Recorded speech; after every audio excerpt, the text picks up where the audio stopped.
నలుగురు అన్యమత ఉద్యోగులు సస్పెండ్ అయ్యారు. Quality control deputy executive engineer B Elizer, BIRRD ఆసుపత్రి staff nurse S Rosy, grade 1 pharmacist M Premavathi, SV Ayurveda ఉద్యోగి జి అసుంతలను సస్పెండ్ చేస్తున్నట్లు టీటీడీ ప్రకటించింది.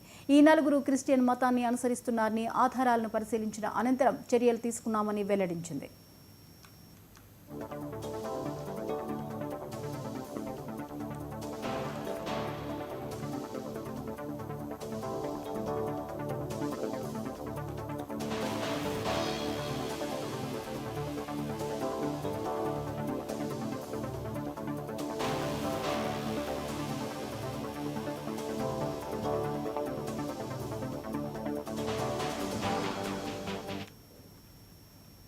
టీటీడీలో పనిచేస్తున్న నలుగురు అన్యమత ఉద్యోగులు సస్పెండ్ అయ్యారు. Quality control deputy executive engineer B Elizer, BIRRD ఆసుపత్రి staff nurse S Rosy, grade 1 pharmacist M Premavathi, SP Ayurveda ఉద్యోగి అసుంతలను సస్పెండ్ చేస్తున్నట్లు టీటీడీ ప్రకటించింది.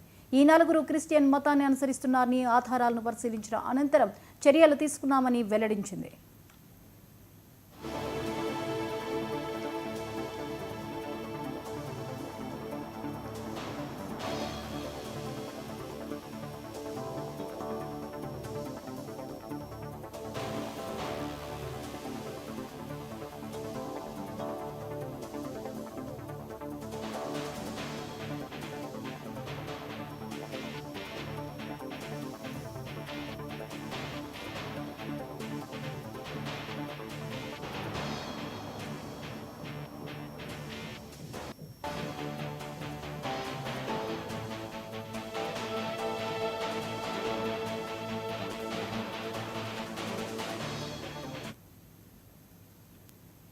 హైదరాబాద్ ఉప్పల్ స్టేడియం దగ్గర ఉద్రిక్త వాతావరణం కొనసాగుతోంది.